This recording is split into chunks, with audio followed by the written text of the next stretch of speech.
अनेकांना असं वाटतं की आपली मान फक्त मळामुळे किंवा कदाचित उन्हामुळे काळी पडली आहे. पण जर हे खरं नसेल तर, म्हणजे जर हा काळेपणा आपल्या शरीराच्या आतून येणारा एक महत्त्वाचा इशारा असेल तर, चला आज आपण यामागचं सत्य काय आहे हे समजून घेऊया. आरशामध्ये बघितल्यावर मानेवरचा तो काळेपणा बघून अनेकांना असं वाटतं की साबण किंवा स्क्रबने जोरजोरात घासून तो काढून टाकावा.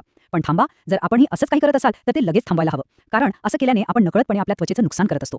पण का? चला पुढे पाहू. तर मग सगळ्यात मोठा प्रश्न हाच आहे की मानेवर जो हा काळेपणा दिसतोय तो खरंच फक्त मळ आहे की कोणत्यातरी आजाराचं लक्षण?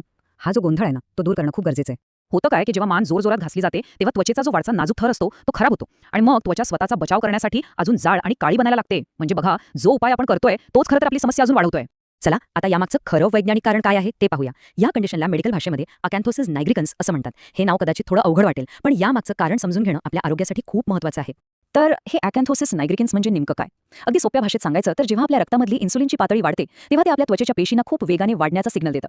यामुळे त्वचा जाड होते, तिचा स्पर्श मखमलीसारखा लागतो आणि तिचा रंग गडद होतो. म्हणजे याचा संबंध बाहेरच्या धुळीशी किंवा मळाशी नसून आपल्या शरीराच्या आत होणाऱ्या बदलांशी आहे.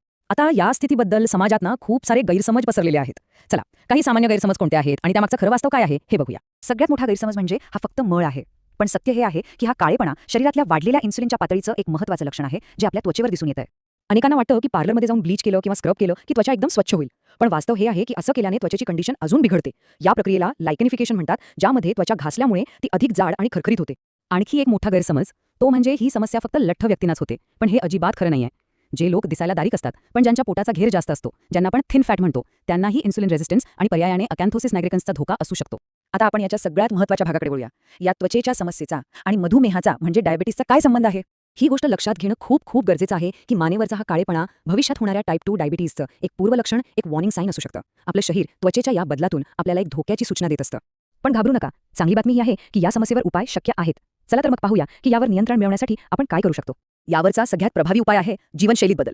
फक्त 5 ते 10% जरी वजन कमी केलं ना तरी इन्सुलिनची पातळी सुधारते. आणि दुसरं, जसं इथे दिसतंय, आपल्या आहारातून साखर आणि गोड पदार्थ पूर्णपणे बंद करणं खूप महत्त्वाचं आहे. याचा थेट परिणाम इन्सुलिनच्या पातळीवर होतो आणि त्वचेचा रंगही हळूहळू उजळायला लागतो. जीवनशैलीतल्या बदलांसोबतच त्वचेची बाहेरून काळजी घेण्यासाठी काही विशिष्ट क्रीम्स मदत करू शकतात. उदाहरणार्थ, युरिया किंवा लॅक्टिक ॲसिड असलेले लोशन्स त्वचेला मॉइश्चराइज करतात आणि त्वचेचा जाडपणा कमी करायला मदत करतात. चला तर आपण आतापर्यंत जी काही माहिती पाहिली आहे त्याचा थोडक्यात आढावा घेऊया आणि ह्यातून आपल्याला काय शिकायला मिळालं हे पाहूया. या संपूर्ण चर्चेचं सार जर एका वाक्यात सांगायचं झालं तर ते हेच आहे की आपली मान आपल्या आरोग्याचा आरसा आहे. त्वचेवरच्या या बदलाकडे फक्त एक सौंदर्य समस्या म्हणून बघू नका, तर ते आपल्या आतल्या आरोग्याचा एक प्रतिबिंब आहे हे लक्षात घेतलं पाहिजे. आणि जाता जाता एक महत्त्वाचा विचार, आपली त्वचा आपल्या संपूर्ण आरोग्याबद्दल आपल्याला काय संकेत देत आहे याचा विचार आपण करायला हवा. आपलं शरीर आपल्याशी सतत बोलत असतं, गरज आहे ती फक्त त्याकडे लक्ष देण्याची. आणि हो, एक अत्यंत महत्त्वाची सूचना, इथे दिलेली माहिती ही केवळ आपल्या सामान्य ज्ञानासाठी आणि शैक्षणिक हेतूंसाठी आहे. याला वैद्यकीय सल्ला समजू नये. कोणताही उपाय करण्यापूर्वी किंवा आपल्या आहारात बदल करण्यापूर्वी आपल्या डॉक्टरांचा सल्ला घेणं हे अत्यंत आवश्यक आहे.